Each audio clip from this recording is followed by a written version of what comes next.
शरीरा, हरि हरि बोलिते नयन बंबिनीरा। रूप रघुनाथ पदे रह मोर आशा, प्रार्थना करिए सदा नरोत्तम दासा। रूप रघुनाथ पदे रह मोर आशा, प्रार्थना करिए सदा नरोत्तम दासा। गौरंगा बोलिते हवे पुलक शरीरा, हरि हरि बोलिते नयन बंदिनी। गौरंगा बोलिते हवे पुलक शरीरा, हरि हरि बोलिते नयन बंदिनीरा। हरे कृष्ण कृष्ण कृष्ण हरे हरे, हरे राम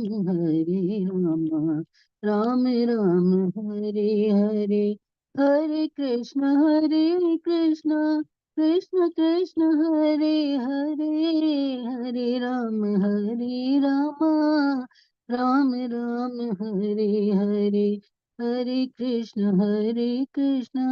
कृष्ण कृष्ण हरे हरे, हरे राम राम राम हरे हरे। हरे कृष्णा सभी को। हरे कृष्ण माता जी, बहुत सुंदर, धन्यवाद आपका माता धन्यवाद। जी। हरे कृष्ण माता जी। हरे कृष्ण माता नमस्कार। जी, हरे दंडवत कृष्ण प्रणाम। माता जी, गुड नमन मॉर्निंग माता हाँ, जी। हरे कृष्ण माता जी, दंडवत दंडवत प्रणाम। प्रणाम। दंडवत प्रणाम। एक मैं एक चीज ऐड करना चाहूंगी कि आप जब भी भजन करते हो ना, तो उसके बाद में उसका मतलब भी I mean start adding Madhavi Manimayi Mata ji में भी मीनिंग भी एक्सप्लेन करना हाँ माता जी, शुरू करते हैं हम लोग, एक्चुअली करते हैं, पर अभी आप आ गए, मतलब टाइम नहीं है ना। ध्यान रखेंगे माता जी आगे से। हाँ जी, हाँ जी, बिल्कुल करेंगे, मतलब हाँ जी। Thank you. Okay start. ओम अज्ञानतिमिरन्धस्य ज्ञानाञ्जनशलाकया चक्षुरुन्मीलितं येन तस्मै श्रीगुरुवे नमः। श्रीचैतन्यमनोभीष्टं स्थापितं येन भूतले स्वयं रूपा कदा मह्यं ददाति स्वपदान्तिकम्। हे कृष्ण करुणा सिंधु दीनबंधु जगतपते गोपेश गोपिका कांता राधा कांता नमस्ते।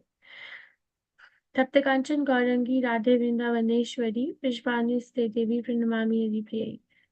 जय श्री कृष्ण चैतन्य प्रभु नित्यानंदा श्री अद्वैत गदाधर शिवसादि गौर भक्तवृंदा। हरे कृष्ण कृष्ण कृष्ण हरे हरे, हरे राम राम राम हरे हरे। नमामि विष्णु पदाय कृष्ण पृष्ठाय भूतले श्रीमति भक्ति वेदांत स्वामी नामिने नमस्ते सरस्वती देवे गौरवाणी प्रचारिणे निर्विशेष शून्यवादी पाश्चात्य देशतारिणे। सो अध्याय 13 और 14 आज I will again use English slides, क्योंकि हिंदी का तो एडिटिंग बहुत आवश्यकता है। ओके ये कौन है?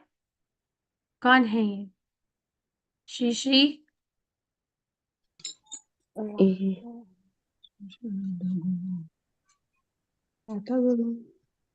माता जी, मैंगलुरु लिखा है इसमें माता जी। नहीं, अच्छा, ये तो आपकी इस्कॉन की स्लाइड है। वृंदावन लग रहा है माता जी। अच्छा लग रहा है, कृष्ण बलराम। वृंदावन है ये, www.iskonvrindavan.com। ये कौन है? दीदी का नाम क्या है? मैं कभी पहने, मुझे नहीं पता। माता जी, माता जी, राधा गोविंद, राधा गोविंद। श्याम सुंदर। हरे कृष्ण। श्री श्री राधा गोविंद। श्री श्री राधा श्याम सुंदर। सो फ्रॉम वृंदावन को नमस्कार करते हुए आज का अध्याय का नाम क्या है? 5 potent forms of devotional service. 5 प्रकार की 5 प्रकार की सेवाएं। भगवान क्या है हिंदी में नाम इस अध्याय का? भक्ति के 5 प्रबल रूप। प्रबल रूप। भक्ति के 5 क्या? प्रबल रूप। प्रबल। Okay, make sense. भक्ति के 5 प्रबल। सो अभी तक हमने क्या पढ़ा है? हमने 64 अंग पढ़े हैं जो रूप गोस्वामी प्रभुपाद ने हमें बताए थे, जो एक प्योर डिवोशनल सर्विस के लिए आवश्यक होते हैं। उसके बाद में अब जो है वो 64 अंग में से वो 5 जो अंग हैं वो बहुत प्रबल होते हैं, इस बारे में वो बताएंगे। और अगर इनमें से कोई भी हम अंग फॉलो करते हैं तो उसमें से एक साधका भक्त को भाव भक्ति की स्टेज तक जाने में देर नहीं लगेगी। सो एक ऐसा अंग है जो है अर्च विग्रह की सेवा, जिसे बोलते हैं डीडी सर्विंग। अर्च विग्रह की सेवा में ये जो गोस्वामी है वो संकल्प देते हैं कि अगर तुम्हें सॉरी इस भौतिक जगत में किसी भी सुख की प्राप्ति की अभिलाषा है तो तुम पूर्णिमा की रात को केशी घाट पर मत जाना, क्योंकि अगर वहां पर जाओगे, एक गोपी दूसरी गोपी से ये बात कहती है, तो वहां पर तुम्हारा जो मन है वो श्याम सुंदर की तरफ आकर्षित हो जाएगा और उससे फिर कुछ भी इच्छा नहीं रह जाएगी। मतलब अगर हम विधि विधान से वो करते हैं तो अर्च विग्रह की सेवा करते हैं तो हम अर्च विग्रह से हमारा लगाव बढ़ जाता है। सो इसमें इसमें प्रिय प्रभुपाद इसमें एक बात बताते हैं, अगर आप इसको ध्यान से पढ़ो, कि जो चीज बहुत महत्वपूर्ण है उसको नहीं नहीं कहकर बोला गया है। जैसे कि यहाँ पे बोला गया ना कि विप्र गोस्वामी एक वार्निंग दे रहे हैं कि आप अगर आपको इस भौतिक जगत में कोई भी इच्छा अगर बाकी है तो आप जो है केशी घाट में पूर्णिमा की रात को मत जाएं। तो इनडायरेक्टली इसका मतलब क्या है, ये जो भाषा है ये बहुत पोएटिक है कि ऐसा करिए, जाइए, ताकि आपकी जो भौतिक इच्छाएं हैं वो खत्म हो जाए। तो this is also one way of writing. So और दूसरा है कि अगर कोई किसी की इच्छा होती है अगर इस प्रकार से कृष्ण की तरफ आकर्षित होने की, तो फिर उसको बाकी चीजों से आकर्षण उड़ जाता है।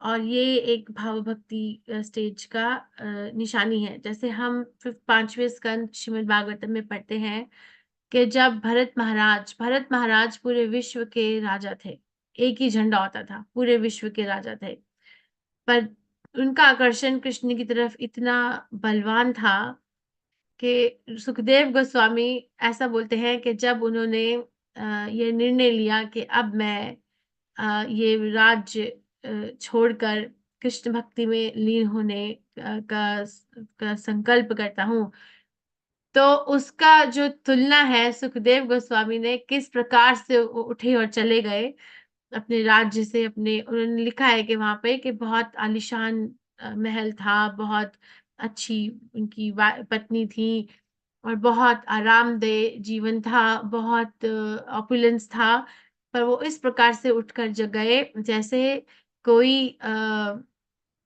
स्टूल करके फ्लश करता है, तो उसको बार बार एनालाइज नहीं करता ना कि कैसा है, उसको फ्लश कर देता है। तो सुखदेव गोस्वामी इस तुलना को ऐसे देते हैं इस श्रीमद् भागवतम के 5वें स्कंद 14वें उसमें, नॉट 14वें बट बिफोर दैट अध्याय में। तो इसका मतलब है कि जो भाव भक्ति में होता है उसको इतना ज्यादा लगाव होता है कृष्ण की तरफ कि उसको बाकी कोई चीज में जीवन नजर नहीं आता। ये बात हम उसमें भी करते हैं, जो वो है कृष्णा ये शिक्षाष्टकम प्रेयर्स, राइट। क्या है वो प्रेयर शिक्षाष्टकम की जो चैतन्य महाप्रभु बोलते हैं, कौन मुझे बता सकता है? चेतो दर्पण अदर्शनम मर्म, मार्जनम, नहीं, अदर्शनम मर्म हेतु करतो मा यथा तथा वा विदधातु यथा लंपतो तथा मत प्राणात्। विदधातु लंपटो। लंपटो मत शुरू से प्राणनाथस्तु सा बताइए, एव ना परा। शुरू से बताइए, शुरू से बताइए क्या है वहां से शुरुआत। हाँ, एक मिनट, मेरे पास बुक है, मैं बताती हूँ, एक मिनट। सो बेसिकली शिक्षाष्टकम प्रेयर्स को एनालाइज करने का बहुत तरीका है, क्योंकि शिक्षाष्टकम प्रेयर्स में हमारी हरे नौ कृष्णा स्टेजेस माता है। जी, यस माता जी, मैं बताऊं क्या? हाँ जी बताइए। आतिल्या वा पादरतां पिनुष्टुमा अनुष्टुमा अदर्शनम मर्म मदर हेतुं नाम कहते करोतु वा यथा तथा वा विविधवादु लंपटो मत प्राणनाथ सुसा एव नापरा। Very nice. सो ये लास्ट मतलब चाहे आप हे कृष्ण, चाहे आप मुझे एक तिनके की तरह अपने पैर के नीचे मसल दे, चाहे आप मुझे ना देखें, चाहे आप मेरे सामने कभी ना आए, मगर मैं फिर भी आपको आप ही मेरे प्रेम के वो होंगे, ऑब्जेक्ट ऑफ माय लव। तो वो तो प्रेम भक्ति की स्टेज होती है। मगर अगर हमें करना चाहिए, हमें ये क्लास करनी चाहिए कि हम शिक्षाष्टकम प्रेयर्स को एनालाइज करें कि कैसे इसमें 9 स्टेजेस ऑफ भक्ति हैं। Anyway, this is item of भाव। सो इसमें 2 चीजें हैं कि अगर अर्च विग्रह के को बहुत बलवान माना गया है, क्योंकि अर्च विग्रह से हमारा जो है इस भौतिक जगत की जो हमारी इच्छाएं हैं, जो हमारे आइडियाज हैं, जो हमारा माइंड, हमारा मन जो है हमें यहाँ पर रहने के लिए उत्सुक रहता है और प्रोत्साहन देता है कि देखो तुम्हारे पास तो ये भी है, वो भी है, ये सब भी करना है। वो सब जो है ना वो क्लियर हो जाएगा।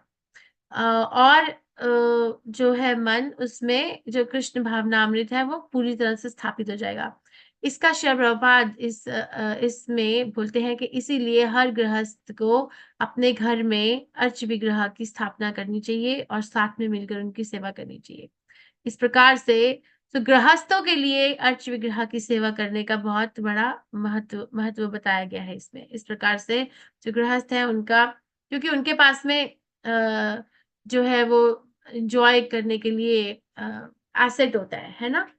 जो गृहस्थ होते हैं, अब सन्यासी होते हैं, ब्रह्मचारी होते हैं, वानप्रस्थ होते हैं, वो तो ऐसे नहीं ना कि चलो उठो मार्केट चलें, सेल लगी है, ऐसा तो नहीं, चलो उठो ये दुकान पे खाना खाने चलें, यहाँ पे कुछ नया चाट पापड़ी बना है, ऐसा तो नहीं करते। पर गृहस्थों के पास में ऐसी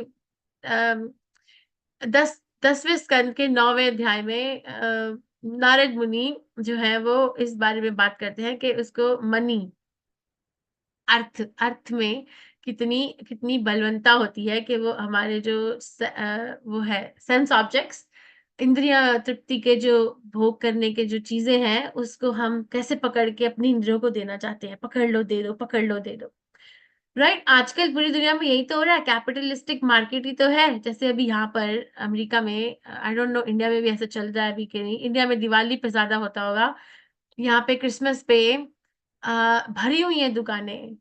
ऐसे लोग अब ऐसे निचोड़ निचोड़ के ऐसे करें जैसे पूरे साल उन्होंने कुछ खरीदा नहीं, अब आया टाइम चलो खरीद ही ले। सो बेसिकली और हम दिवाली का समय इंडिया में ऐसे होता होगा कि चलो बहुत सेलें लगी हैं, ये लगी हैं। सेम सेम मेंटालिटी होती है। ह्यूमन बीइंग तो सेम ही होते हैं। हम सब आए यहाँ पे इसलिए ताकि हम मजे कर सके, तो मजे करने के अलग अलग तरीके अपनाए हुए, पर बेसिक फाउंडेशन तो सेम ही है। तो अगर कोई व्यक्ति इस चीज से थक रहा है तो वो बहुत फॉर्चुनेट है। तो अगर तो वो बहुत भाग्यशाली है कि उसके मन में ये आ रहा है कि इससे ऊपर भी है कुछ के नहीं है। ओके, सो अर्च विग्रह बहुत ताकतवर है। और दूसरी जो चीज है वो है श्रीमद् भागवतम को श्रवण करना और प्रचार करना। श्रीमद् भागवतम जो है उसके लिए श्रीमद् भागवतम में एक प्रभुपाद इसमें लिखते हैं इसके डिस्क्रिप्शन में कि श्रीमद् भागवतम का जो सही मायने में मतलब है वो सिर्फ एक शुद्ध भक्ति निकाल सकता है। तो इसका मतलब क्या है कि जो साधक है, जो साधक भक्त है, उसको नहीं पढ़नी चाहिए श्रीमद् भागवतम। तो श्री प्रभुपाद इसको समझाते हैं कि कृष्ण जो है वो परिपूर्ण है, संपूर्ण है, एब्सोल्यूट है, right. Cause and effect, cause and effect की हिंदी क्या लिखी हुई है? कारण और परिणाम। कार्य कारण, कारण और कार्य, कारण और कॉज, कार्य और कारण कृष्ण जो है वो सेम ही है। धन्यवाद। ठीक है, तो कॉज एंड इफेक्ट। सो ये कॉज एंड इफेक्ट की जो फिलॉसफी है ना वो थोड़ी कॉम्प्लिकेट कर देती है हमें। भगवत गीता के 13वें अध्याय में मेंशन्ड है, फिर उसके बाद में नेक्टर ऑफ डिवोशन में मेंशन्ड है, श्रीमद् भागवतम में, फिर चैतन्य चैतामृत में इसको बहुत विस्तार से समझाया गया है कि कृष्ण जो है, देखो ये नहीं कि हम हाथ पे हाथ रख के ऐसे नहीं बैठ सकते कि हम तो शुद्ध भक्त नहीं है तो हमें श्रीमद् भागवतम क्यों पढ़नी है। एक्चुअली श्रीमद् भागवतम का असल मीनिंग, असल अर्थ तो एक शुद्ध भक्त को ही आ सकता है समझ में, जो हम समझते हैं। मगर जो एक साधक भक्त है, अगर वो श्रीमद् भागवतम पढ़े तो वही एक तरीका है शुद्ध भक्त बनने का। ओके, सो शुद्ध भक्त बनने का तरीका भी और कोई नहीं है कि चलो पहले हम बाहर से भक्त अच्छे से बन के आ जाते हैं, उसके बाद में हम श्रीमद् भागवतम पढ़ लेंगे। नहीं, रूप गोस्वामी बताते हैं कि क्योंकि कृष्ण एक एब्सोल्यूट है, पूर्ण है, तो कॉज एंड इफेक्ट सेम है, उन कार्य और कारण सेम है। सो अगर हमें शुद्ध भक्त बनना है तो भी श्रीमद् भागवतम का पढ़ना होगा, और अगर हम शुद्ध भक्त हैं तो हम श्रीमद् भागवतम का असल मतलब निकाल सकते हैं, समझ में आ सकता है हमें। ओके, और श्रीमद् भागवतम में केवल जो है कृष्ण की शुद्ध भक्ति के बारे में वर्णन है। श्रीमद् भागवतम में ये जो चार जो चीजें हैं, धर्म अर्थ काम मोक्ष, इन सबको निकाल दिया गया है। क्या श्लोक है वो श्रीमद् भागवतम का के कृष्ण चैतन्य महाप्रभु, कितनी इंटेलिजेंस, अमलम पुराणम, क्या श्लोक है जहाँ पे बताया जाता है कि श्रीमद् भागवतम में ऐसे कोविता अत्रा निर्मम, मुनीनाम अमलम पुराणम, कुछ कुंती कुंती कुंती महारानी की प्रेयर्स का है नहीं, ना? पहले पहले के दूसरे अध्याय में है कोविता अत्रा निर्मम, निर्मम। इसका अर्थ है कि श्रीमद् भागवतम से सारे चीटिंग रिलीजन्स को निकाल के फेंक दिया गया है। केवल कृष्ण भावनामृत को स्थापित करने वाली पास्ट टाइम्स या लीलाओं का वर्णन किया गया है। श्रीमद् भागवतम में ऐसा नहीं मिलेगा कि आप, अगर हमें मुझे बीमारी है तो मैं जाकर जरा ये वाले आप खोलिए, ये अध्याय, ये पेज खोलिए, यहाँ पर लिखा है कि आप यहाँ पे इस प्रकार से इस सूर्य देव की पूजा कर सकते हैं तो आपकी बीमारी जो है वो खत्म हो जाएगी। एक्चुअली लिखा है, एक्चुअली लिखा है दूसरे स्कंद के तीसरे अध्याय में, ऐसा लिखा है। सुखदेव गोस्वामी ऐसा लिखते हैं, मगर उसके बाद में वो उसको वो भी कर देते हैं कि इससे, इन सब चीजों से अच्छा है कि आप ये कीजिए। एक्चुअली है ये, इसमें इंफॉर्मेशन दी गई है, मगर उस इंफॉर्मेशन से ऊपर उठने की तरीका भी दिया गया है कि वहां पे मत फंसे रहो। और श्रीमद् भागवतम में जो ये है कि मोक्ष लघुकृता, जो मोक्ष है, जो जो ब्रह्मवादी होते हैं, जो उनके लिए मोक्ष जो है वो अल्टीमेट गोल होता है, वो फाइनल वर्ड होता है ना। मगर श्रीमद् भागवतम में जो शुद्ध भक्त होता है उसके आगे तो मोक्ष जो है वो हाथ जोड़कर खड़ी रहती है, जैसे बिल्व मंगल ठाकुर हमें बताते हैं।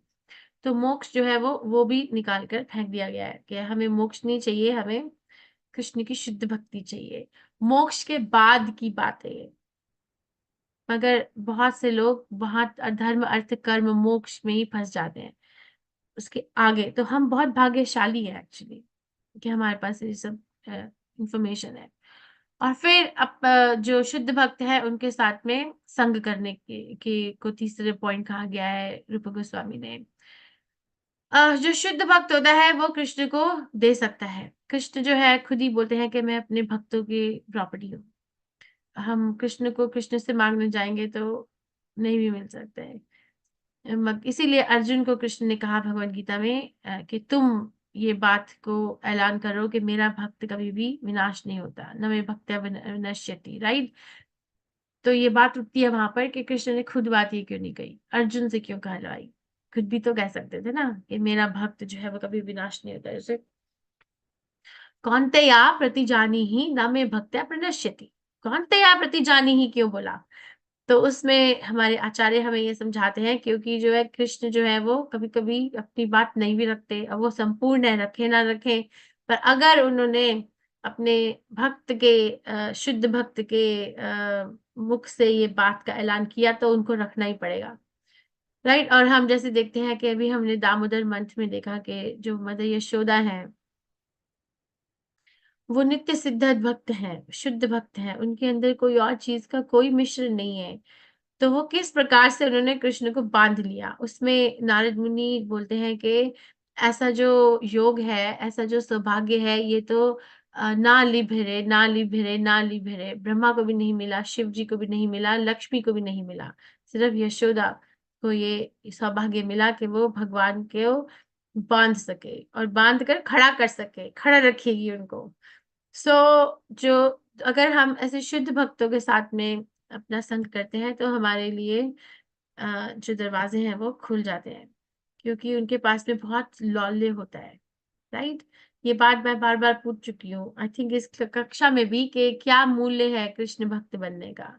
हर चीज का मूल्य होता है, फ्री में तो कुछ नहीं आता। तो कृष्ण भक्त बनने का क्या मूल्य है? हाथ खड़ा करके बता दीजिए, एक दूसरे के ऊपर मत बोलिए।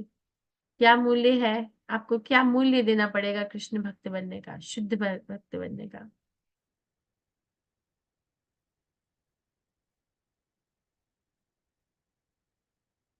यस, अनामिका माता जी, हमेशा आप ही इस कक्षा की जान है और बचाती हैं। मैं आपकी बहुत आभारी हूँ। रीता माता जी भी आपकी दोस्त हैं। माता हाँ, जी पूर्ण समर्पण। ओके, चलो, ओके ओके। रीता माता जी, रीता माता जी, आपकी तबीयत कैसी है? माता जी अब आज बेटर है पहले से, कल से।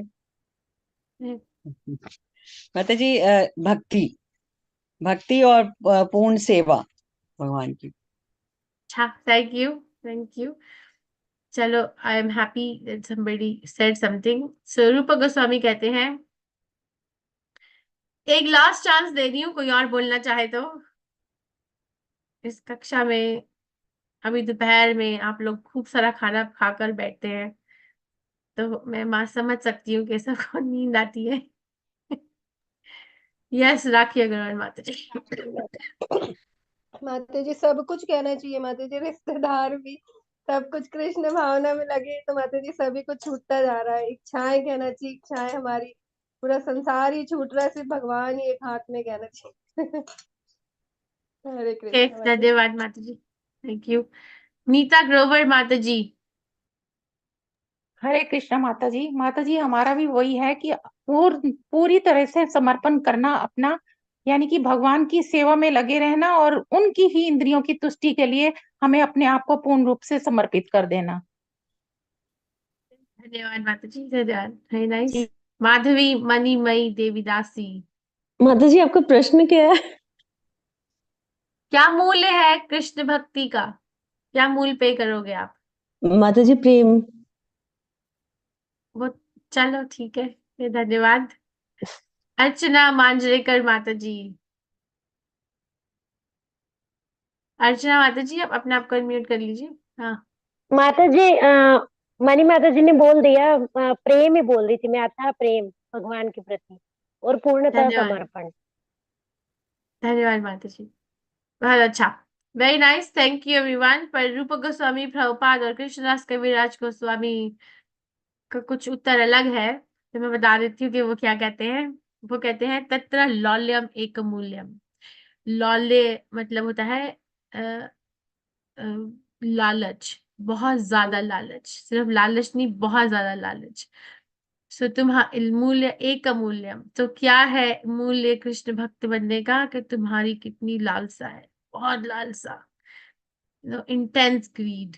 तो ऐसे क्या चीज है जो बताती है कि ये भक्त जो है वो कृष्ण के पास ज्यादा प्रिय है, ये भक्त अभी इतना प्रिय नहीं है या एडवांस नहीं है जैसे हम बोलते हैं? तो क्या इसका मतलब है कि उस भक्त की लालसा दूसरों से ज्यादा है, इंटेंस ईगरनेस। तो तत्र लौल्यम एक मूल्यम, एक ही मूल्य है, वो है कि तुम्हारी जो लालसा कितनी है, बहुत ज्यादा लालसा होना। तो अगर हम शुद्ध भक्तों के साथ में संग करते हैं या एडवांस डिवोटीज के साथ में संग करते हैं, तो उनकी जो लालसा होती है ना कृष्ण की तरफ आकर्षित होने की, वो हमें अट्रैक्ट करती है, जैसे मैग्नेट आयन को अट्रैक्ट करती है ना, जैसे मैग्नेट को हिंदी में चुंबक, तो जैसे चुंबक कहते हैं। चुंबक की तरफ जो नेल, नेल को क्या कहेंगे?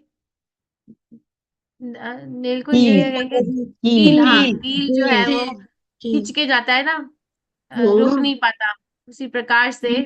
माता जी हाँ, कील। धन्यवाद, कील। तो उसी प्रकार से जब हम शुद्ध भक्तों के साथ संग करते हैं तो हम भी रुक नहीं पाते, वो अट्रैक्ट करती है कृष्ण कॉन्शियसनेस। आप एक एक्सपेरिमेंट करना, अगली बार बैंगलोर जाओगे ना, नामिनेश्वर प्रभु के साथ बैठ जाना, ठीक है? बस बैठ जाना और फिर अपने आप को एनालाइज करना कि आप जब उनके पास पहले बैठने गए थे और जब आप उठ के अब बाहर जा रहे हो, तो आपका भाव क्या है?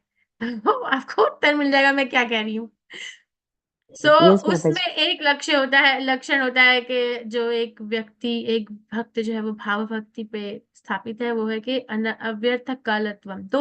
9 लक्षण होते हैं, मगर एक बहुत बड़ा लक्ष्य होता है कि वो एक भी मोमेंट, एक भी क्षण कृष्ण व्यर्थ नहीं निकालना चाहता। एक भी क्षण व्यर्थ नहीं निकालना चाहता। ये हम अपने शुद्ध गोस्वामी जो है उनके जीवन से भी सीखते हैं कि उनको सोना जो है वो बहुत व्यर्थ लगता था। जैसे हम तो सोने का इंतज़ार करते हैं ना, भाई आराम कर लेते हैं थोड़ा, है ना? ज़रा बिस्तर-विस्तर बना दो, राइट? करते हैं कि नहीं करते हैं? चलो हम थक गए, आज तो बहुत काम हो गया, राइट? यस माता जी। मगर उनको सोना इज़ लाइक टाइम वेस्ट कि क्यों सोना पड़ता है। तो और रघुनाथ दास गोस्वामी को खाना, राइट?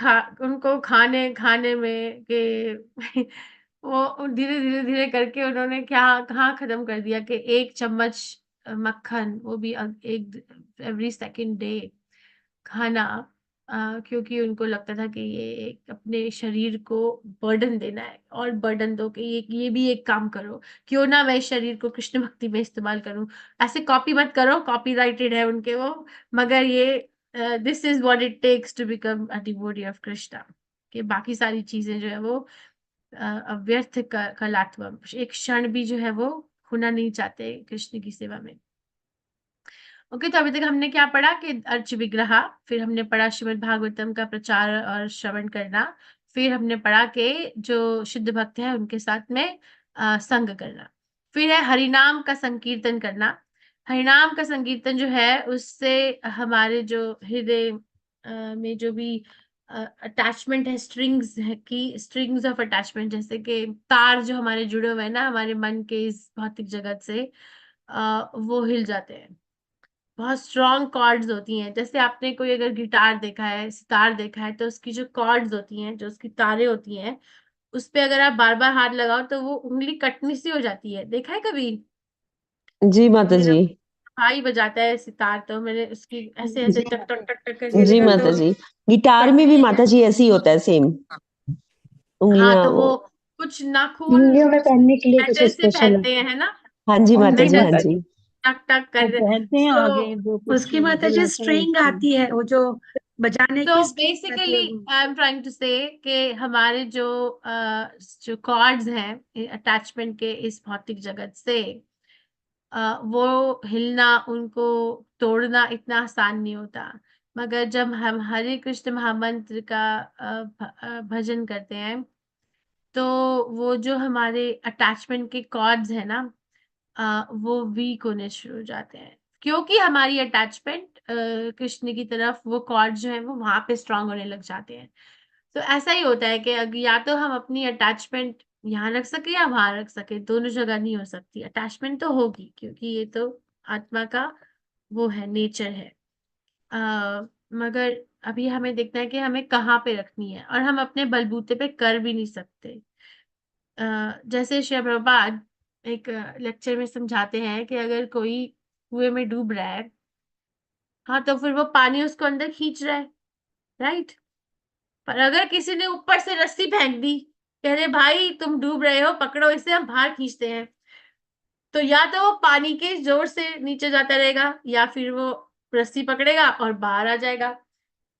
तो कहीं तो जाएगा ही। तो उसी प्रकार से तो हरिनाम संकीर्तन से वो एक रस्सी जैसा है हमारे जीवन में, इसको पकड़ लो और पकड़ के तुम फिर अब बाहर आ जाओ, अपने आप आते जाओगे ऐसे। और जब बाहर आ जाएँगे तो इस बात का बहुत अनुभव हो जाएगा कि हम कहाँ धँसे जा रहे थे। लाइक हर एक भक्त के जीवन में ये समय आता है, क्योंकि कृष्ण जो है वो हम सबको इंडिविजुअली बहुत प्रेम करते हैं, राइट? एक ऐसा रिश्ता है जो हमारा भगवान से एक पर्सनल रिश्ता भी है। एक कलेक्टिव भी है कि हम एक-दूसरे को प्रेरणा दे सकते हैं कि यहाँ चलते हैं, बहुत अच्छी जगह है, ये बहुत अच्छा स्थल है। मगर एक पर्सनल रिश्ता भी है। कि मेरा व्यक्तिगत रिश्ता क्या है कृष्ण से। तो वो जब हम कोशिश करते हैं तो कृष्ण भी हमारी तरफ कोशिश करते हैं कि तुम अब इतने कदम आ गए, अब ऐसे करो, अब ऐसे करो। सो हरे कृष्ण महामंत्र को पकड़ के रखो, चाहे कुछ भी हो जाए। उसको अ छोड़ो मत, क्योंकि अगर छोड़ दोगे तो ये कुएँ का जो उदाहरण शिल प्रभुपाद देते हैं ना, वो याद रखना कि फिर पानी के ज़ोर से नीचे गिराना पड़ेगा। ये रस्सी मिली हुई है, तो इसको पकड़ लेते हैं, तो हम उससे विरक्ति हमारे अंदर आ जाएगी। विरक्ति अन्यथा रूपम, राइट। विरक्ति मतलब के इनडिफरेंस। इसका अर्थ होता है कि जो शुद्ध नाम का जप करता है उसको, जैसे हरिदास ठाकुर प्रभुपाद, उसको बाहर जो शरीर से संबंधित यातनाएं हैं उसका ध्यान नहीं रहता। इससे नहीं कि वो बहुत बड़ा योगिक पावर नहीं है ये। This is the power of the soul. This is beyond the. Yogeshwar ने खुद ये दी है। ये 8 मिस्टिकल योगिक पावर्स में से ऐसा कुछ नहीं है। शुद्ध भक्त के पास वो भी होती है, मगर फिर भी हम विरक्ति जो है हम डेवलप कर सकते हैं कि अब हम थोड़ी विरक्ति तो सब में आ जाती है हरे कृष्ण महामंत्र का जाप करके। मुझे बताओ कि जो चीजें आपको पहले बहुत तंग करती थी कि अरे हम पड़ोसन ने दूध मांग लिया, दही मांग लिया, चीनी मांग ली है, और या फिर इसने, या फिर अरे सास ने ये कह दिया, बहू ने ये कह दिया, या फिर अरे पति का दिमाग खराब हो गया, अरे कितना खाना है, अरे कितने बर्तन है। अरे बताओ, what ever it may be, in are cases, individual cases, तो बताओ कि कितना वो तंग करता है। उतना ही तंग करता है जितना पहले करते थे ये चीजें, या उससे नहीं कम करती है, ज्यादा नहीं करती है? माता जी, माता जी बहुत पता नहीं अंतर आ लगता अब गया है। तो। कम बिल्कुल अनामिका नहीं। माता जी को सुनते हैं, बताइए माता जी। जी माता जी, अब हम आपस में हम डिवोटी से बात करते हैं कि मतलब अब हम इतने इसमें बिजी हैं अपनी पढ़ाई में, और हम हमारा टारगेट होता है, काम करने का यही टारगेट होता है कि हमें समय मिले। तो अब हम हंस के आपस में यही बात करते हैं कि अब तो रोने के लिए भी टाइम नहीं है, कि टाइम वेस्ट हो जाएगा ना, उतने समय में तो हम पढ़ लेते हैं। मगर आपके मन में कोई शांति आती है या फिर पढ़ाई पढ़ाई पढ़ाई? नहीं माता जी, बहुत ही आनंद आता है। मतलब हमें लगता है कि हाँ, इस जीवन में हमें जो चीज मिली है वो मतलब सारी उटपटांग की चीजों से हम बहुत दूर हो गए हैं, इन चीजों से हम। Right, very nice. Madhavi Manimayi Mata ji. Yes माता जी। हरे कृष्ण माता जी। माता जी वो ठीक है, बहुत अच्छा भी लगता है, शांति भी मिलती है, पर कहीं ना कहीं दो चीजों में एक थोड़ी सी टग ऑफ वॉर होती है ना, जैसे वैसा कुछ तो होता है महसूस माता जी, है ना। मीन्स कि हमें अच्छा भी लगता है क्योंकि हम तो यही करना चाहते हैं, है ना, और अच्छा शांति भी मिलती है, पर फिर घर का जिस हिसाब से कुछ कभी कभी ट्विस्ट होता है तो वो उसमें थोड़ा सा कहीं होता है माता जी कुछ ऐसा। तो ऐसा क्यों, मतलब क्यों क्योंकि हम अब क्यों अभी आगे ये तो इंडिकेशन है कि अभी रास्ता भी बाकी है। What is the dialogue, picture भी बाकी है, तभी शुद्ध भक्त बनना बाकी है, इसलिए होता हाँ है। हाँ हाँ हाँ, वो तो है, पर फिर भी एक थोड़ा सा मतलब ये होता है कि कैसे इस चीज को भी मतलब मेरे कहने का मतलब है कि अभी अभी इस स्टेज में हम कैसे इस चीज को मतलब कर पाएंगे, उसके साथ बैलेंस सेम कैसे चीज करें, करनी या होगी, फिर रास्ता अलग नहीं है। अपने चैंटिंग पे काम कीजिए, हम्म, सेम चीज करनी होगी। देखो मेरे गुरु महाराज एक बात बोलते हैं। वो एक बात बोलते हैं कि अगर अगर वो बोलते हैं कि अगर कोई व्यक्ति उनके पास आता है, बोलते हैं महाराज मेरे जीवन में बहुत दुख है, तो कहते हैं मैं बोलता हूँ हरे कृष्ण महामंत्र का जाप करो। से अच्छा महाराज, अभी मेरा दुख थोड़ा कम हो गया है, हरे कृष्ण महामंत्र का जाप करो। महाराज अब तो दुख चला ही गया है, हरे कृष्ण महामंत्र का जाप करो। So, देखिए, और कोई basically what he says is, और कोई सॉल्यूशन या उत्तर ढूंढने की आवश्यकता नहीं है कि चाहे चलो ठीक, वो बोलते हैं कि लोग क्या कहते हैं उन्हें, ठीक है हमारे कृष्ण महामंत्र का जाप करें, मगर और कुछ भी तो बताओ, तो हरे कृष्ण महामंत्र का जाप करो। तो which is like, don't take it literally, but what it means is that जितना हम कृष्ण की तरफ जाएंगे उतना हम इन डिफरेंसेस से मुक्त होते जाएंगे। पर अगर हम मुक्त नहीं होते हैं तो इसका मतलब ये नहीं है कि बाकियों में प्रॉब्लम है, इसका मतलब ये है कि मेरी भक्ति अभी पूर्ण नहीं हुई है। So I have to go and walk my own journey. ये मैंने बात पहले भी बताई है, राइट? अवंती ब्राह्मण, ये बताई है, राइट? मैंने पहले नहीं बात। माता जी, नहीं नहीं, अवंती ब्राह्मण की स्टोरी नहीं पता है, अभी अभी अभी नहीं पता। अरे अरे अरे, चलो फिर वहां पे चलते हैं, 1 मिनट। अवंती देखो, ये सब माधवी मणिमयी माता जी को ब्लेम कीजिए कि वो हमें बाहर लेके जा रही है क्लास से। मैंने नहीं किया ठीक कुछ है भी। माता जी, हम भी ये सुनना चाहते हैं।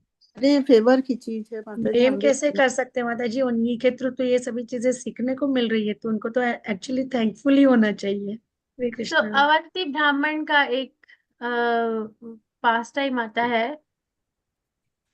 ये मैंने वहां क्लास दी थी उसमें, गीता नगरी में। सो 11वें स्कंद श्रीमद् भागवतम के 23वें अध्याय में एक ब्राह्मण है, बहुत बड़ा अध्याय है वो, अवंती ब्राह्मण। तो उसकी कहानी क्या है, ये उत्तर है, ओके, ये हमारी माता जी का। अब उनको पकड़ के पीटो क्योंकि वो लेके गई है यहाँ में। सो के अवंती ब्राह्मण क्या आता है कि अपने जीवन में ना पहले के समय में बहुत अमीर एग्रीकल्चरिस्ट होता है, मतलब व्यापारी होता है ग्रेन्स का, जैसे जमींदार बोलते हैं ना, जमींदार। तो बहुत अमीर होता है, मगर होता क्या है, वो बहुत कंजूस होता है। और वो ना इतना पैसा होता है उसके पास, न या तो वो अपने बच्चों को देता है, ना बीवी को देता है, ना अपने रिश्तेदारों को देता है। और बहुत कठोर मन से दिखाता है, अगर उससे कुछ कोई मांग भी लेना तो वो बोलता है कि क्यों, तो हठी होता है। तो उसके पास होता सब कुछ है, पर उसके हट की वजह से उसको उसके घर वाले सब उसे हरे कृष्णा बोल देते हैं, तू जा यार, like we don't want you in our life. तो वो समय के प्रभाव से उसके जीवन में ऐसा समय आता है कि वो उसका सब कुछ खत्म हो जाता है। और वो बिल्कुल अकेला रह जाता है। जब उसका जो परिवार है वो तो उससे पहले ही खिंचा हुआ था, और उसके पास अब उसका जो अभिमान करने का जो उसके पास धन होता है वो भी खत्म हो जाता है। तो उस समय वो अपने साथ बैठता है एक दिन, और वो ये सोचता है कि मेरा जो मन में इतनी विचलता है, इतना मेरा मन जो अशांत है, और जो मेरे जीवन में सुख और दुख आए हैं, उसका कारण क्या है? क्या कारण है? तो ये उसकी एनालिसिस है, ये सुखदेव गोस्वामी एनालिसिस देते हैं। क्या उसका कारण है बाकी लोग जो मृत्यु से बंधे हुए हैं, वो वाले लोग, कि मेरे परिवार जिन्होंने मुझे छोड़ दिया, या इसने ये किया, या उसने वो किया, या इसने धोखा दिया, इसने पैसा चुराया, वो कारण है मेरे मन के जो दुख और सुख का है? या फिर देवी देवता, मैंने उनको यज्ञ वज्ञ नहीं किया, वो दुखी हो गए, नाराज हो गए, उन्होंने मुझे श्राप दे दिया? या फिर मेरी खुद की आत्मा, कि मैंने अपनी आत्मा की बात नहीं सुनी, इसलिए मेरे जीवन में ये हो गया? या फिर कोई मेरे ग्रहण और लक्ष्य ठीक नहीं है, चलो माता जी, प्रभु जी, आपका समय ठीक नहीं चल रहा, आपका राहु ऐसे है, केतु ऐसे है, तो ये ऐसे है, तो वो वैसे है, क्या करूं, एस्ट्रोलॉजी के पास जाऊं? ये है कारण। या फिर मेरा खुद का कर्म, मैंने ऐसे कुछ कर्म करे होंगे, दुष्कर्म, जिसकी वजह से मुझे ऐसा दुख देखने को मिला, और मेरे मन में इतनी अशांति है। या फिर समय का प्रभाव, उस समय के प्रभाव से कौन बचाए, समय से तो सब नष्ट हो जाता है। तो क्या ये सब कारण है मेरे मन की अशांति का? क्या कारण है? तो ये बात ही वो सोचता है। तो फिर उसको जो है उत्तर मिलता है कि इनमें से कोई भी किसी के सुख और दुख का कारण नहीं है। कोई और व्यक्ति नहीं है, कोई और देवी देवता नहीं है, मेरी खुद की आत्मा नहीं है, मेरे एस्ट्रोलॉजिकल प्लैनेट्स नहीं है, मेरे कर्म नहीं है, और समय का प्रभाव भी नहीं है। तो फिर क्या है? उसका कारण है मेरा खुद का माइंड, तेरा खुद का माइंड। सो बेसिकली, और ये बात श्रीमद् भागवतम में एक से ज्यादा बार कही गई है। इवन प्रहलाद महाराज भी ये बात बोलते हैं कि हम मेरा सबसे बड़ा शत्रु मेरा खुद का माइंड है, कोई और नहीं है। सो जिस समय हमें ये बात समझ में आ जाएगी ना कि कोई और कारण नहीं है, उस समय हम कृष्ण की तरफ सिर उठाकर चलने के लायक बन जाएंगे। उससे पहले जो है वो हम इधर उधर कारण ढूंढते रहेंगे। मैं ये नहीं कह रही कि ऐसे हमारे जीवन में लाइफ क्वेक्स, आज पता नहीं आपने श्रीमद् भागवतम क्लास अटेंड की थी मॉर्निंग में या नहीं, पर हम बात कर रहे थे, अर्थक्वेक होता है ना, भूकंप आना, राइट? उसी तरीके से लाइफ क्वेक होता है कि किसी के जीवन में ऐसे जीवन के भूकंप आना। तो हम उसको किस प्रकार से, हमारा नजरिया होना चाहिए कि क्या मैं इसको ब्लेम करूं, उसको ब्लेम करूं, या वो मुझे ब्लेम करे, या इसने मुझे समझा नहीं, या उसने मुझे समझा नहीं, या मैंने तो ये कहा था उसने ऐसे कर दिया। तो क्या ये मेरे गोल है? तो एक सन्यासी है इस्कॉन में, मुझे ना बहुत अच्छी लगती है उनकी क्लासेस। स्वयं भगवान केशव स्वामी, उन्होंने कहा कि देखो, जो भौतिक जगत है उसको इतना सीरियसली भी मत लो। हम यहाँ पे एक ट्रांजिशनल पॉइंट है ये, जैसे अगर आप जर्नी कर रहे हो तो एक जगह कनेक्शन के लिए रुक गए हो, हियर टुडे गॉन टुमारो। सो इतना सीरियसली भी नहीं लेना चाहिए अपने जीवन को। सीरियसली जिस चीज को लेनी है वो इस चीज को लो कि मेरा अगला डेस्टिनेशन क्या है, कहाँ जाना है। राइट, ऐसा होता है अगर आप कनेक्टिंग फ्लाइट्स हो तो हम यस माता जी। हाँ तो ये टेंशन होती है ना कि अगली ना मिस हो जाए, अगली ना मिस हो जाए, अगली ना मिस हो जाए, यही होता है ना। हाँ जी, हाँ जी। सो दैट वे अगर हमारे को ये आता है ट्रॉमा, मैं ये नहीं कह रही, मैं मिनिमाइज भी नहीं कर रही कि हम जो सफरिंग्स माइंड और बॉडी में इंटेल करते हैं इस जीवन में, वो बहुत सफरिंग होती है बहुत सारे लोगों को। मैं उसको मिनिमाइज भी नहीं कर रही, मगर एक बार अपने जीवन को शास्त्र के चक्षु से भी देखकर एनालाइज करके देखो, ये नजरिया भी रखो, एंड देन चूज करो दैट आपको क्या किस प्रकार से जीवन जीना है। So basically Krishna conscious person is not out of choices ever. जो कृष्ण कॉन्शियस पर्सन नहीं होता है, जिसके जीवन में कृष्ण भावनामृत नहीं होती है, उसके पास में कोई चॉइस ही नहीं होती। उसको तो ये करना ही, मतलब दिमाग और शरीर के दुख में ही उसको सकम करना ही पड़ता है।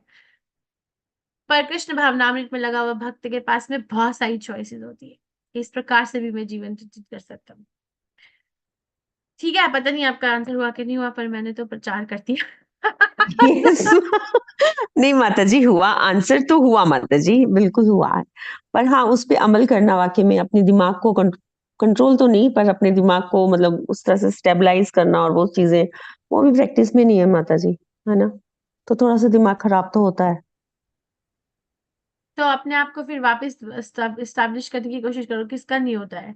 कोई ऐसा है यहाँ पे जिसको कभी गुस्सा नहीं आता, जिसको कभी किसी को ब्लेम करने का मन नहीं करता, जो हमेशा सभी को स्थिरता होता है से माता जी, अपनी सभी को भावना होता है, लगा रहता है और सभी को बेहतर होता होता है, सभी को होता है। प्रोसेस। सो माता पहले मगर से काफी कम है माता जी, पहले से बहुत जी, शांति आ गई है, हाँ बिल्कुल। माता जी, पर पहले बहुत आता था लेकिन अब नहीं है, अब बिल्कुल नहीं है। तो आई एम अच्छा, सेइंग कि ये अनर्थ जो है ये तो साथ साथ चलते रहेंगे, मगर आप उस पे कितना ध्यान देना चाहते हो ये आपके ऊपर है। ठीक है। सो ओके, अब हम मधुमी मणिमयी माता जी की कृपा से आगे बढ़ते हैं। जो पांचवा आइटम है वो है मथुरा प्रांत में रहना। सो मथुरा प्रांत में जो रहते हैं, जो भक्त रहते हैं, उनको ऐसा है कि अगर आप एक क्षण भर भी मथुरा में जाओ, ऐसा नहीं कि जाओ और जाके शॉपिंग करो और आ जाओ हम भक्त बन गए कृष्ण के, ऐसा भी नहीं है। मगर मैं जब वृंदावन गई थी जुलाई में, तो वहां पे कुछ ब्रजवासी बात कर रहे थे कि कंप्यूटर नहीं चल रहा उनका। मैं बैठी दुकान में, मैं उससे चीजें खरीद रही हूँ और वो अपना कंप्यूटर चेंज करने की बात कर रहा है। भारतवर्ष तो बहुत ही महान है। सो कंप्यूटर नहीं चल रहा तो दूसरा ब्रजवासी कहता है मथुरा जाना पड़ेगा, वहां पर दुकान है, वहां ठीक करानी होगी। तो मेरे दिमाग में ना ये बात आई कि रूप गोस्वामी कहते हैं कि मथुरा में जाओ, अगर तुम क्षण भर भी वहां पर जाके आओगे तो तुम्हारी जो है ना भाव भक्ति भक्ति जो है वो प्रज्वलित हो जाएगी।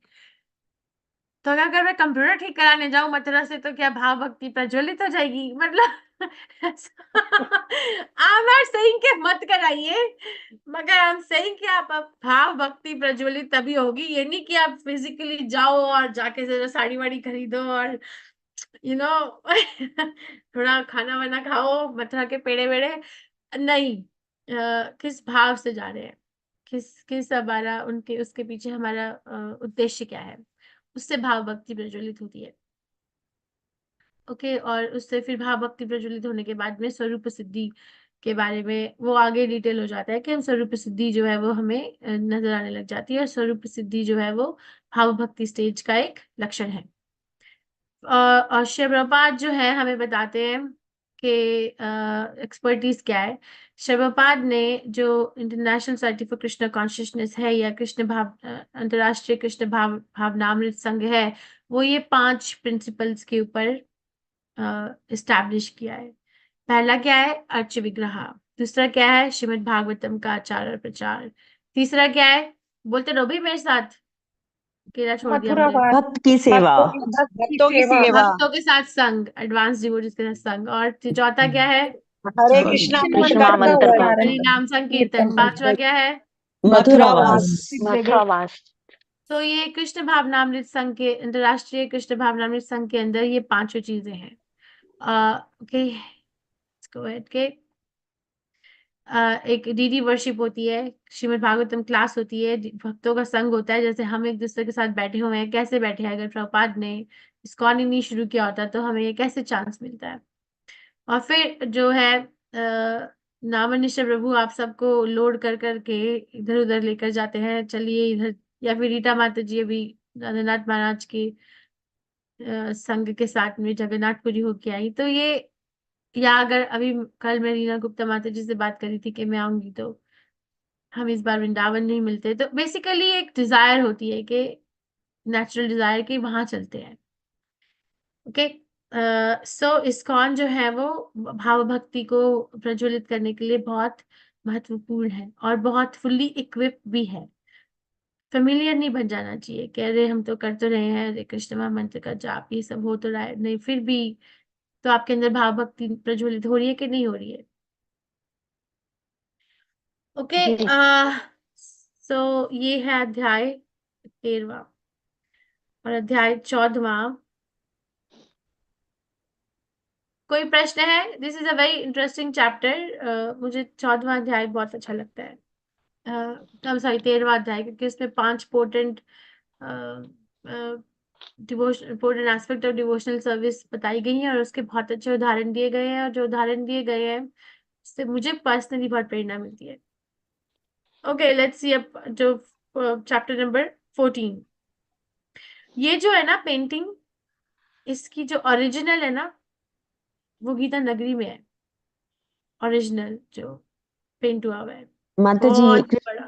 कृष्ण वाली जो है, ये कृष्ण और हाँ राधा ये वाली। वाली अच्छा, गीता ये नगरी दामोदर में वहां पे लगी हुई है।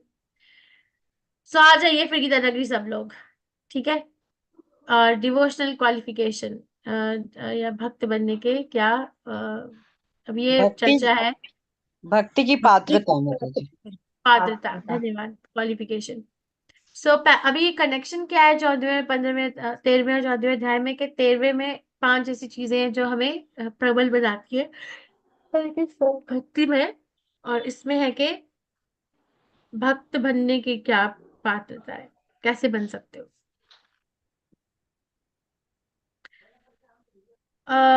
देखते हैं कि कैसे अभी शुरुआत इसके अध्याय कैसे होती है कि कैसे नहीं बन सकते, क्या नहीं आवश्यक। देख, अध्याय का नाम तो है भक्ति की पात्रता, मगर अध्याय की शुरुआत में क्या है कि कैसे क्या क्या चीजें आवश्यक नहीं है। ये these are not the required things. सो वर्णाश्रम धर्म के बारे में है कि ये भक्ति का, ये भक्त बनने की पात्रता नहीं है। इन इट सेल्फ भक्त बनने की पात्रता नहीं है। क्यों नहीं है? क्योंकि वर्णाश्रम धर्म जो है वो एक व्यक्ति को डिसिप्लिन सिखाता है, यम सिखाता है, नियम सिखाता है, मगर समाधि और तक तो नहीं ले जा, नहीं है उसका अंत नहीं है। शुरुआत हो सकती है भक्त बनने की, पर अंत नहीं है। क्योंकि इसमें हम देख सकते हैं कि हमें अनरिस्ट्रिक्टेड सेंस ग्रेटिफिकेशन करने का कोई अधिकार नहीं है। भक्ति जो है वो तो अन्यभिलाषिता शून्य होती है, उसमें तो वर्ण और आश्रम से भी मुक्त होता है, राइट। ना ही विप्रा ना चैतन्य महाप्रभु ये प्रेयर बोलते हैं जो हम शुद्ध शक्ति प्रेयर्स करते हैं। जैसे अगर हम जब भगवान को अर्च विग्रह सेवा करने के लिए पुजारी रूम में जाते हैं तो सबसे पहले जाकर हम आचमन करते हैं, राइट, पूरे शरीर का आचमन करते हैं। और उसके बाद में हम ये शुद्ध शक्ति प्रेयर्स रिसाइट करते हैं, जो ये है जो चैतन्य महाप्रभु बताते हैं कि ना तो मैं ब्राह्मण हूँ, ना मैं गृहस्थ हूँ, ना मैं वानप्रस्थ हूँ, ना मैं सन्यासी हूँ, ना मैं ब्रह्मचारी हूँ। तो मैं क्या हूँ? अगर मैं सब कुछ नहीं हूँ तो क्या हूँ? गोपी भृत्य पद कमलन से गोपी भृत्य पद कमलम दास दासानुदासा, मैं केवल वो गोपी भृत्यों के दास का दास हूँ। सो वो ही मेरी एक रियल आइडेंटिटी है। तो देख, गलती से मैंने अपने आप को इस शरीर से आइडेंटिफाई कर लिया, पहचान बना ली, पर मैं हूं नहीं। फिर हूं क्या? ये हूं। तो वो होती है भक्ति। इसका संदर्भ क्या है? चैतन्य महाप्रभु रामानंद राय से जब प्रश्न करते हैं कि बताओ कि शुद्ध भक्त बनने का कि शुद्ध भक्ति की क्या क्या स्टेजेस हैं, तो रामानंद राय सबसे पहले यही बोलते हैं ना कि वर्णाश्रम धर्म का पालन करना। तो फिर चैतन्य महाप्रभु कहते हैं कि आगे कही भार, आगे आगे आगे कही भार, आगे बोलो, ये नहीं है, और इससे आगे बोलो। फिर जो कृष्ण है वो खुद उद्धव को 11वें अध्याय में इसके बारे में बताते हैं कि वर्णाश्रम तभी तक जरूरी है जब तक मेरे लिए कोई रागानुगा भक्ति उत्पन्न नहीं कर लेता। रागानुगा भक्ति उत्पन्न होने के बाद में वर्णाश्रम की कोई आवश्यकता नहीं होती। फिर दूसरा प्रश्न उठता है, रूप गोस्वामी उठाते हैं कि क्या ज्ञान और वैराग्य भक्त बनने के लिए आवश्यक है? क्या ज्ञान और वैराग्य आवश्यक है? ज्ञान और वैराग्य की आवश्यकता याद है? जो शुद्ध भक्ति की हमने परिभाषा पढ़ी शुरुआत में, अन्य अभिलाषिता शून्यम ज्ञान कर्म आदि अनावृतम, ये पढ़ा था ना हमने। तो उसका अर्थ क्या होता है? ज्ञान कर्म आदि अनावृतम। ज्ञान और कर्म अलाउड है, मगर उतना ही अलाउड है जितना हम कृष्ण की तरफ आगे बढ़ने में हमें हमारे सहयोग दे सके।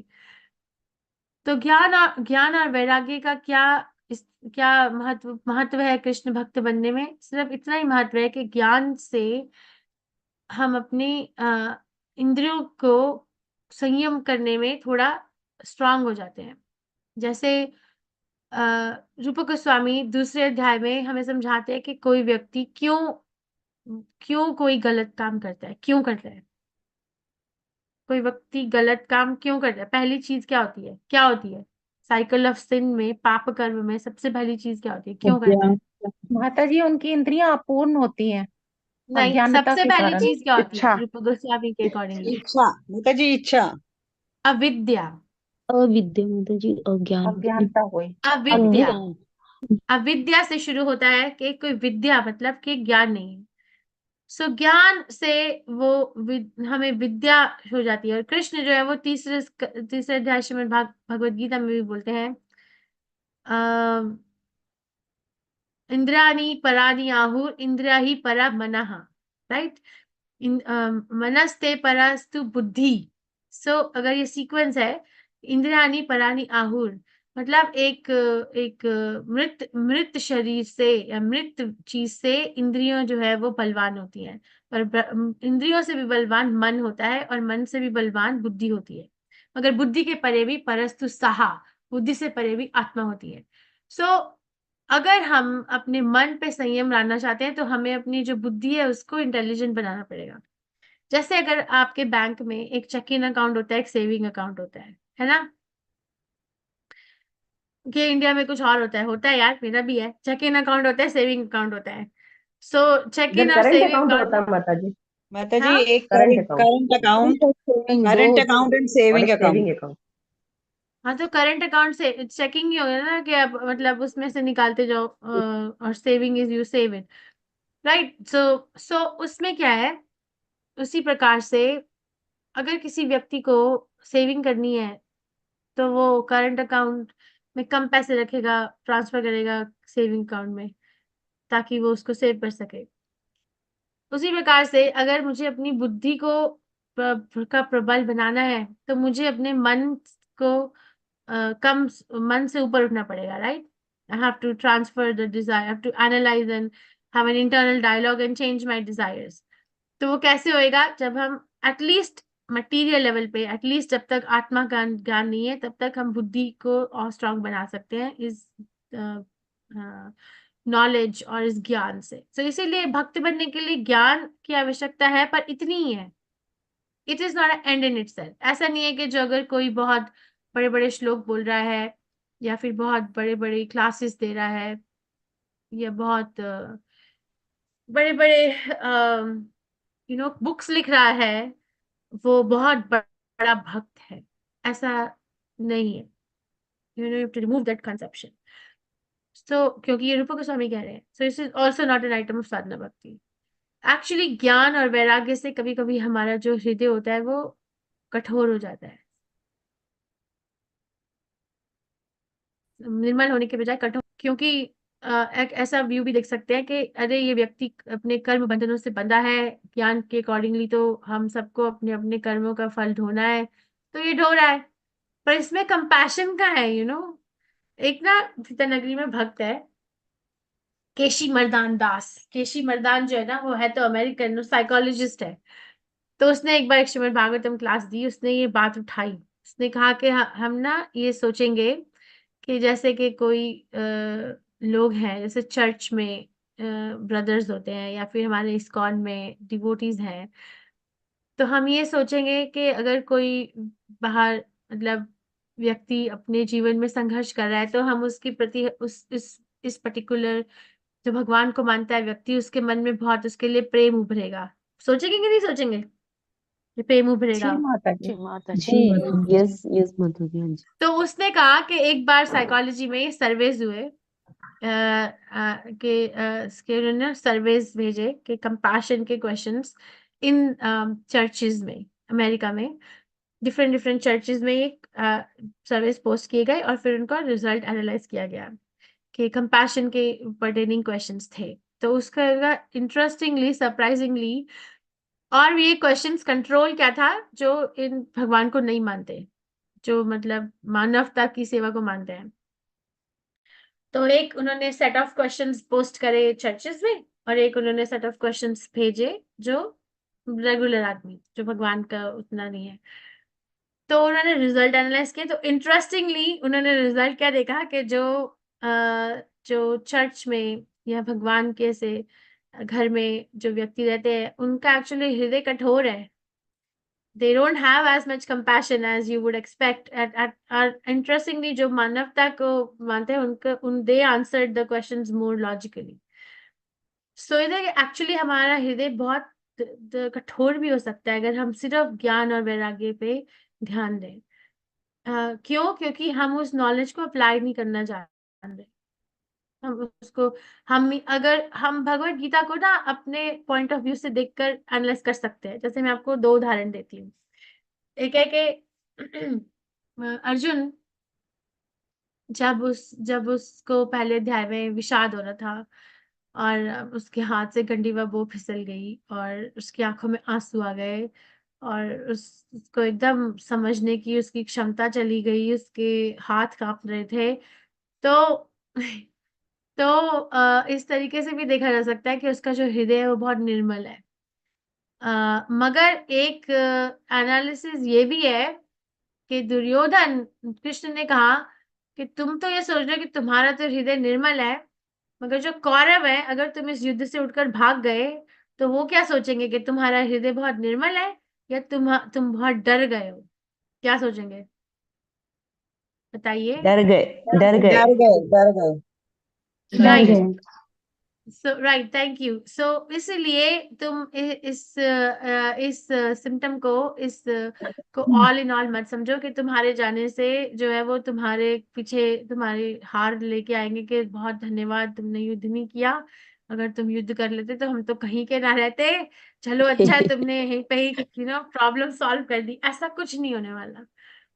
So basically why I am saying this, और जब उसने युद्ध किया तो एक नजरिया ये भी हो सकता है कि वो बहुत कठोर था, कि उसको लालच था। अगर हम सोचें, ऑफ कोर्स ऐसा नहीं है कि अर्जुन को लालच था। तो डिपेंड करता है, what I am trying to say is like what kind of vairagya and knowledge are we harbouring in our heart. हम किस प्रकार से ज्ञान और वैराग्य को समझ रहे हैं। इसीलिए गुरु का होना आवश्यक होता है, क्योंकि गुरु वो बता सकता है, गुरु बता सकता है कि तुम्हारा हृदय बहुत कठोर हो रहा है, तुम बाकी जैसे हम इस्कॉन में है, मैं जैसे इस्कॉन में हूँ, तो ऐसा हो सकता है मेरे, इसलिए I have to keep in checking myself. बहुत बार I catch myself actually कि जो हरे कृष्ण मंत्र का जाप नहीं कर रहा और उसके जीवन में बहुत कठिनाइयां हैं, तो ऐसी सोच आ सकती है कि तुम जब तक भगवान का जाप नहीं करोगे तुम्हारा तो यही होता रहेगा, जाप करो तुम ठीक हो जाओगे, ऐसा भी तो बोल सकते हैं, ऐसे शोल्डर श्रग करके। यस, जी माता जी। तुम्हारी गलती है, तुम्हें हाँ। मनुष्य योनि मिली जी है, माता जी। हरे कृष्ण महामंत्र युग धर्म है आजकल का, तुम्हें तो सफरिंग ही अच्छी लगती है। तो वो कठोर हृदय की निशानी है, प्रॉब्लम उस बंदे में नहीं है, प्रॉब्लम हमारे अंदर है। ओके। समझ में आ रहा है मैं क्या बोल रही हूँ कि सिर्फ हंसी आ रही है? नहीं माता जी, आ रहा है समझ में। बिल्कुल। ओके। सो भक्ति का मतलब ये होता है कि निर्मल हृदय निर्मल हो जाता है, कि जैसे श्री प्रभुपाद है मायापुर में, जब मायापुर चंद्रोदय मंदिर बन रहा था तो वो अपनी बालकनी में हरे कृष्ण मंत्र का जाप कर रहे थे। तो जब उन्होंने नीचे गली में देखा तो कुछ बच्चे एक कुत्ते के साथ झगड़ा कर रहे थे रोटी के लिए। मतलब वो इतने भूखे थे कि वो कुत्ते के साथ झगड़ा कर रहे थे रोटी के लिए। तो अगर जो भक्त जो है वो सच में शुद्ध भक्त नहीं है तो वो तो ये बोलेगा कि देखो कितनी गलत गलत जगह पे हम फंसे हुए हैं, देखो ये भौतिक भौतिक जगत है, कुत्ते के साथ झगड़ा करना पड़ रहा है कि रोटी खाने मिले। हरे कृष्ण मंत्र का जाप करो, तुम्हारा खुद ठीक हो जाएगा सब कुछ। देखो तो एक मृगारी हंटर था जहाँ पे उसको नारद मुनि ने कितना कितना खिला दिया, हम ये कर सकते हैं ना। तो मतलब हमारा हृदय बहुत कठोर है। पर शिव प्रभुपाद क्या कर रहे थे, शिव प्रभुपाद रो रहे थे कि कितना एक आत्मा को कितनी इसकी स्ट्रगल है। तो उन्होंने अपने जो शिष्य हैं उनको उनको ये आदेश दिया कि 10 माइल एरिया जो है आसपास वहां पे कृष्ण प्रसाद रोज डिस्ट्रीब्यूट होना चाहिए। Right, that is the sign of a pure devotee. सो अपने आप को कैच कीजिए हर रोज, मैं भी करती हूँ, कि कहाँ पे हम कठोर हृदय का प्रदर्शन कर रहे हैं। क्योंकि ज्ञान और वैराग्य अगर कृष्ण की सेवा में नहीं लगा जाए तो वो कठोरता उत्पन्न कर देता है हमारे अंदर। ये है मैंने बात करी how to practise detachment without making the heart.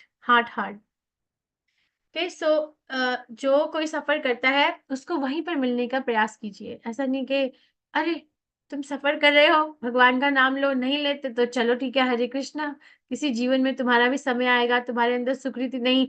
हम बहुत इंटेलेक्चुअलाइज करते हैं, right? We can keep on intellectualizing and reasoning but we don't really come to the core के मैं भी सफर करी, मैं भी ऐसी थी, मेरे को भी किसी ने आकर शेक किया और बोला कि I am sorry for what you are going through, but can you please do this, I am sorry, ऐसा किसी ने बोला। राइट, ये नहीं कि अरे अरे अरे, राइट, फॉरगेट इट, वो भक्त नहीं होता। फिर युक्त वैराग्य का कॉन्सेप्ट हम एक्सेप्ट करते हैं। This is the last slide, sorry to bore you.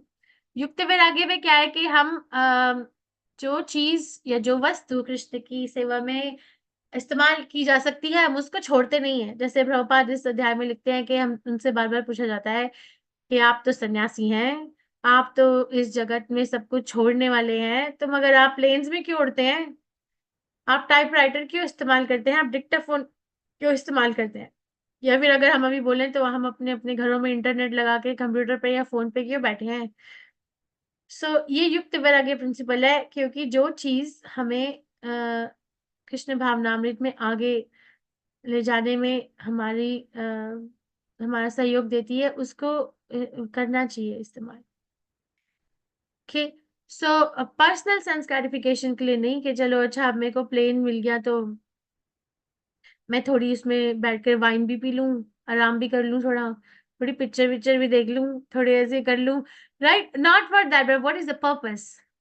और इसको हम एक्सेप्ट करते हैं क्योंकि ये कृष्ण से रिलेटेड है, और उससे मगर हम अटैच नहीं होते, उससे हमारी आइडेंटिटी नहीं बन जाती कि क्योंकि मैंने इस बिजनेस क्लास से फ्लाई किया अब आओ मेरी आरती करो, कम ऑन आरती करो मेरी, क्योंकि मैं बिजनेस क्लास $10,000 देके पट उड़ के आई हूँ। नहीं, अटैचमेंट नहीं होती हूँ, काम खत्म हुआ, उतरे, अब आगे आगे का काम करो। ओके, ये करने से जो है वो हम एक शुद्धि का माध्यम हो जाता है हमारे लिए। प्रभुपाद ने तो उदाहरण दिया हुआ है कि खाना खाना, अगर हम ये करें कि कृष्ण को अर्पित किए बिना हम कुछ नहीं खाएंगे कृष्ण अम्बरीश महाराज का उदाहरण है इसमें कि अम्बरीश महाराज तो बहुत रॉयल रॉयल डिशेस बनवाते थे, कृष्ण को ऑफर करते थे, तो मगर वो कृष्ण के थ्रू खाते थे। और हमें कृष्ण के रिप्रेजेंटेटिव या गुरु से सीखना होगा कि युक्त वैराग्य प्रिंसिपल क्या है। अपने मन से हम वो नहीं कर सकते। जैसे ये भी हो सकता है ना कि युक्त वैराग्य के, चलो चोर ने चोरी की, ठीक है, उसका जो चोरी का जो सामान है वो उसने जाके मंदिर में दे दिया, तो ये भी तो युक्त वैराग्य। ऐसा नहीं होता। इसीलिए गुरु की आवश्यकता होती है सीखने की कि क्या है वो प्रिंसिपल, अपने दिमाग से मनोभ्रम से नहीं जीना। और फिर फल्गु वैराग्य का क्या होता है? फल्गु वैराग्य होता है कि जो चीज इस्तेमाल की जा सकती है उसको उठा के गंगा में फेंक दो। क्यों फेंको? एक प्रभुपाद, एक एडवर्टाइजमेंट थी न्यूज़पेपर के अंदर कि एक योगी था, उसकी फोटो, और ढेर सारे उसके आगे ना प्लेट के अंदर पैसे पड़े थे। तो वो जो योगी था उसकी फोटो ऐसे आई हुई थी न्यूज़पेपर में कि वो ऐसे ऐसे था वो। तो प्रभुपाद ने वो फोटो देखी, वो योगी था, तो उसके बाल ऐसे जैसे होते हैं ना उनके मैटेड हेयर, और वो भस्म में लगाई हुई, और बहुत ऐसे योगी dialogue, you dressed up in a very nice manner, देख के लगे कि ये तो भैया हरे कृष्णा। ठीक है, तो उससे प्लेट जो थी खाने की, आई एम सॉरी, भरी हुई उससे पैसों की, तो उसकी फोटो न्यूज़पेपर में प्रभुपाद ने ऐसे देखी कि वो ऐसे था। मुझे नहीं चाहिए, लाइक ऐसे। तो श्री प्रभुपाद ने कहा इस रिपोर्टर को बुलाओ, ये पैसों की प्लेट मेरे आगे रखो और मैं ऐसे उससे photo खिंचवाऊंगा। so basically, so we have to actually learn from these आचार्यास के कैसे किस चीज का इस्तेमाल करना है, वो ऐसे या ऐसे के। फल्गु वैराग्य जो है वो हमारे लिए हानिकारक है, सेहत के लिए, हमारी कृष्ण सेहत के लिए हानिकारक हो सकता है। क्योंकि जो चीज जिसकी है उसको बस उसके लिए इस्तेमाल करना चाहिए। वेल्थ और फॉलोअर्स क्या ये है? कृष्ण भक्त बनने की जो वो है क्वालिफिकेशन है, वो ये है कि मेरे पास कितनी वेल्थ है और कितने फॉलोअर्स हैं? नहीं। अगर अगर हम अपने फॉलोअर्स, मतलब मेरे पीछे कितनी मेरी फॉलोइंग है, या फिर कितना मेरा स्टैंड है, कितने पैसे हैं, कितना बैंक बैलेंस है, उसके बेसिस पे अगर हम कृष्ण की तरफ अप्रोच करेंगे तो कभी आगे नहीं बढ़ पाएंगे, एक ब्लॉक हो जाएगा। पर अगर हम ये करें कि okay, how many of us are actually getting benefited with this association, that's a different consciousness. I'm sorry, I thought that was the last slide, but अहिंसा, सत्यम, ब्रह्मचर्य, ये सब कुछ क्वालिटीज है एक भक्त बनने की। ये क्वालिटीज होनी चाहिए कि जब तक हम वेजिटेरियन नहीं बन जाते, जब तक हम सच नहीं बोलते, जब तक हम ब्रह्मचर्य का पालन नहीं करते, तब तक हम कृष्ण भक्त नहीं बन सकते, बन ही नहीं सकते। तो रूप गोस्वामी कहते हैं नहीं, ये भी नहीं है ऐसा। क्योंकि जो वो अहिंसा का, जैसे प्रभुपाद एग्जाम्पल देते हैं कि इस विश्व में बहुत सारी ऐसी ऑर्गेनाइजेशंस हैं जहाँ पे अहिंसा या एनिमल प्रोटेक्शन राइट्स पे बहुत बनाते हैं कि ना मीट नहीं खाना, एनिमल प्रोडक्ट यूज नहीं करना, ये नहीं करना। तो क्या वो कृष्ण भक्त हो गए? नहीं। पर जो कृष्ण भक्त होता है वो नेचुरली इन सब चीजों को फॉलो करता है। वो नेचुरली एक छोटी सी चींटी को भी दुख पहुंचाना वो अनिवार्य नहीं समझता। नेचुरली वो सच बोलने की तरफ जाता है। क्योंकि झूठ क्यों बोलते हैं हम? क्योंकि हमें डर लगता है कि हमारे साथ कुछ, या तो हम सच पता चल जाए तो हमें हमें पसंद नहीं किया जाएगा, या फिर हमारे ऊपर कोई प्रॉब्लम आ जाएगी। तो कंडीशनिंग है झूठ बोलना। पर जो कृष्ण के ऊपर विश्वास रखता है उसको किसी चीज से डर नहीं होता। फिर 9 basic types of devotional service, so 64 items are expansions of this 9। तो 9 बेसिक टाइप जो है उसका मैं उदाहरण देती हूँ, वो श्रवणम, कीर्तनम, विष्णु। और जो 64 हमने अंग जो भी पढ़े, वो 9 आइटम्स का एक फॉलो करने के लिए एक रीइंफोर्समेंट है।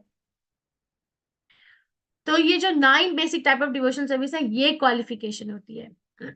ये क्वालिफिकेशन होती है कि हम नवविध भक्ति को किस प्रकार से पालन कर रहे हैं, तो उससे हम शुद्ध भक्त बन सकते हैं। फिर श्री प्रभुपाद हमें एग्जांपल देते हैं कि जैसे एक एक का भी हम फॉलो कर सके, 9 में से एक को भी। जैसे हियरिंग करके परीक्षित महाराज सिद्ध हो गए, चैंटिंग करके सुखदेव गोस्वामी सिद्ध हुए, याद रिमेम्बर स्मरण करके प्रहलाद महाराज, या फिर प्रार्थना करके अक्रूर, या फिर पाद सेवनम करके लक्ष्मी मदर लक्ष्मी, अच्छ विग्रह करके पृथु महाराज, कृष्ण की सेवा करके, भगवान की सेवा करके हनुमान जी, भगवान का साख्य बन के अर्जुन, आत्म निवेदनम करके बलि महाराज। सो उन्होंने एक चीज की, उससे भी वो सिद्ध हो गए, पर अमरीश महाराज ने सारी नाव भी की। तो ये है real reason qualification to become a devotee, कि हम किस चीज पे काम कर रहे हैं। बाकी सारी चीजें फॉलो करती हैं। वर्णाश्रम अपने आप फॉलो करेगा, युक्त वैराग्य अपने आप फॉलो करेगा, फल वैराग्य निकल जाएगा, नॉलेज और रेनंसिएशन, वैराग्य और ज्ञान अपने आप डेवलप हो जाएगा। Okay, I think will stop here.